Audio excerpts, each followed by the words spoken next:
Because he has gone beyond the illusion that nirvana is to be found away from everyday life. So what is then the point of meditation? Why meditate? Why do you have to crawl off into a hole, or go to a Zen monastery, or retire and be quiet, when this is only a withdrawal? Is there anything to be said for it?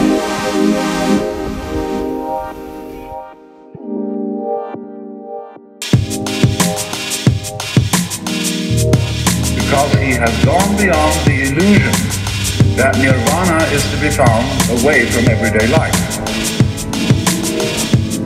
So, what is then the point of meditation? Why meditate? Why do you have to crawl off into a hole, or go to a Zen monastery, or retire and be quiet, when this is only a withdrawal? Is there anything to be said for it? Well, meditation is, in that sense, as a practice, as a discipline, is a very curious problem. Because from one point of view it's a help, and from another point of view a hindrance.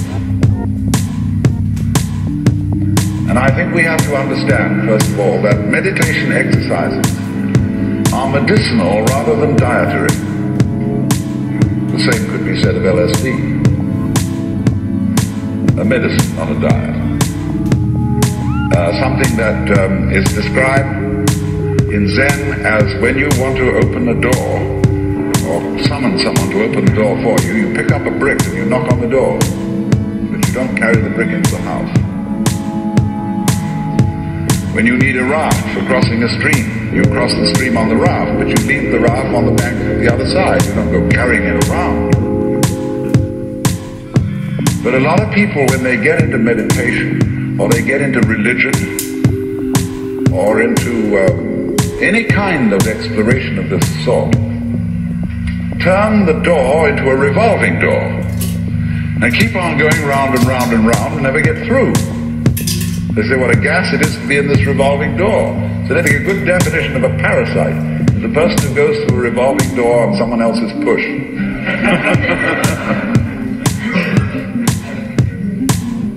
So there are all sorts of people in the religious racket who are going through revolving doors.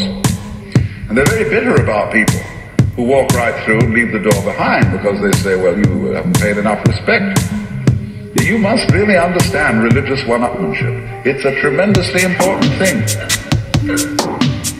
And don't be caught out by this, because what happens is, there's a little game going on, which I'm going to initiate you into. And it's played in Zen, which is,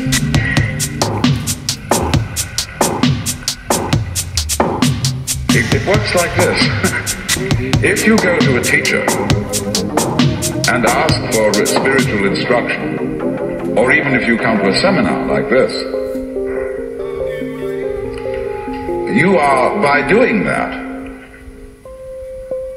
confusing yourself, because you are looking for what you're asking for outside, as if someone else could give it to you, as if you didn't have it. So the teacher knows that as long as you do that, you haven't understood.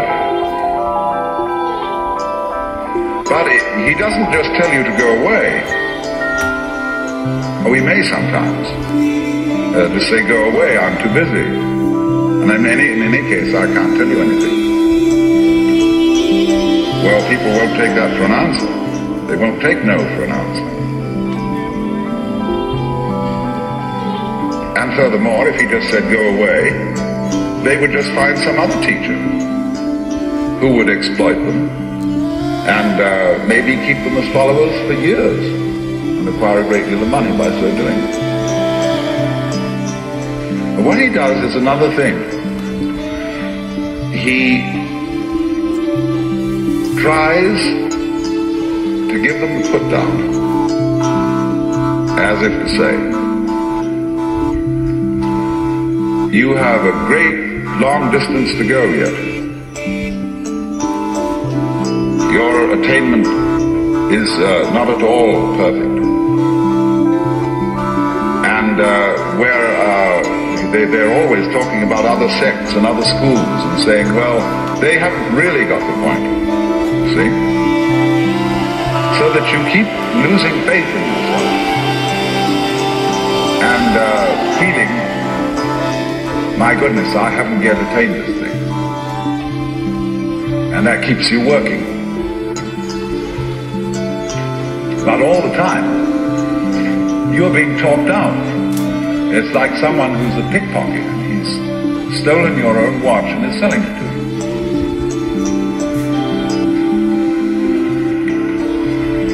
But just so long as you can be talked out of yourself, you deserve to be.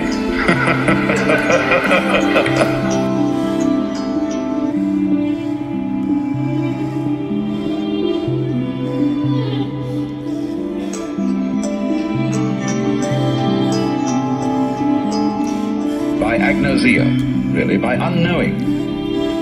And he, in a book which he wrote, a very short book called The Theologia Mystica,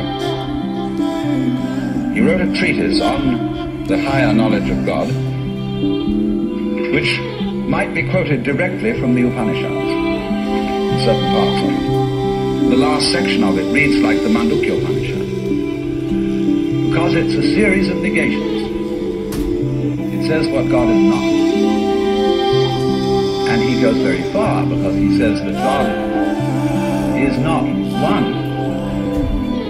He says our idea of unity falls far short of what God is. So does our idea of Trinity. So does our idea of spirit, our idea of mind, of justice, of love. All these things are not really God.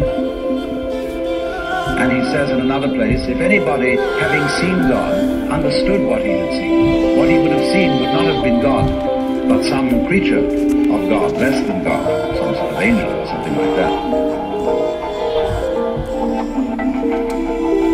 It's perfectly amazing to consider the influence that this man had.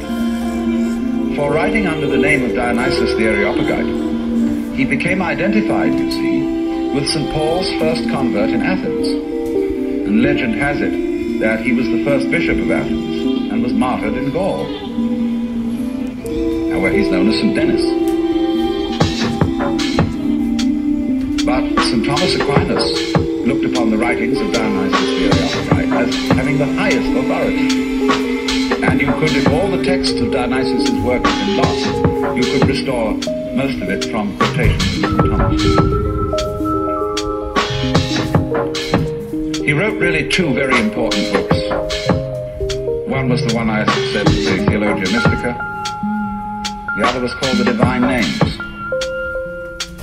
These two books presented the two phases of his theology. The book called The Divine Names is a discussion on the nature of God in terms of what God is like, by analogy. And this kind of knowledge of God he called cataphatic, from the Greek theme, to speak or say, kata, meaning to say according to, that is to say, to speak by analogy. Where he used, though, entirely negative language about God, this sort of discourse was called apophatic. And the word apo meaning away from, to talk away from, just as a sculptor, when he makes an image, reveals the image by removing stone. And so Dionysius explained that one attains the knowledge of God by discarding concepts, which is exactly what the Hindus mean when they say of God one can only say neti neti. If it can be true, as Buddhists say, that nirvana and samsara are one, and if it can be true, as Christians say, that the spirit can be made flesh, the word can be made flesh, then obviously the highest form of man is not sitting in a trance like a lump on a log, with a perfectly blank mind. Because if that were the highest state of consciousness, it would be an exclusive state of mind. A state of mind that shuts out life. And in that sense, it could not qualify for being what the Hindus call non-dualistic. They always speak of the highest reality as being not one, because one excludes many. Not nothing, because nothing excludes something. Not being, because being excludes non-being, and vice versa.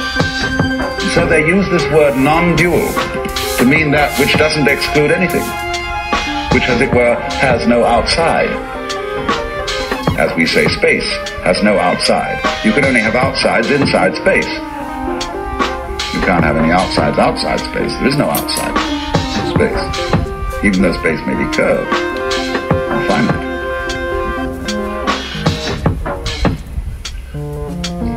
So, if you want to think incidentally of that curved space, go and take a look at a photograph in The Life, a book on mathematics, where there's a picture of a Klein bottle, which is a three-dimensional Möbius strip. A Möbius strip, you know, is a piece of paper that is twisted once and then joined, and it has only one side and only one edge. Now, a Klein bottle is a three-dimensional Möbius strip, and it only has one inside. It has no outside. You can say it has an inside and no outside, or it has an outside and no inside. It's a fabulous little trick. But there's something like that would be the nature of space, as that which does indeed transcend the opposites. Not quite. No, we'd have to do one extra move on the serpent to make it into a Klein bottle. You'd have to tuck its head through the side of its skin and make the aperture through the mouth continuous with the inside of the serpent towards the tail, you see. That's more or less what a Klein bottle is. So, what I'm getting to, I'm giving you something out of the general history of religions to show that what has been meant by the mystical state, the state of samadhi or awakening in certain traditions, is not this state of trance, but a state of consciousness in which you can perfectly well carry on your daily affairs.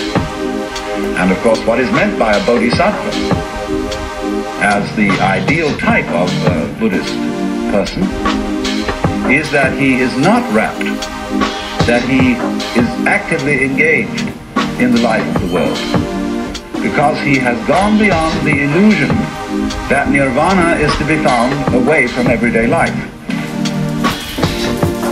So what is then the point of meditation?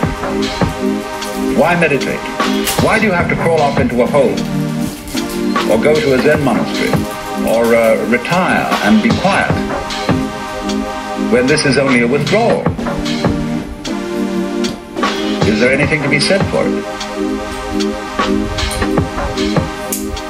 Well, meditation is, in that sense, as a practice, as a discipline, is a very curious problem.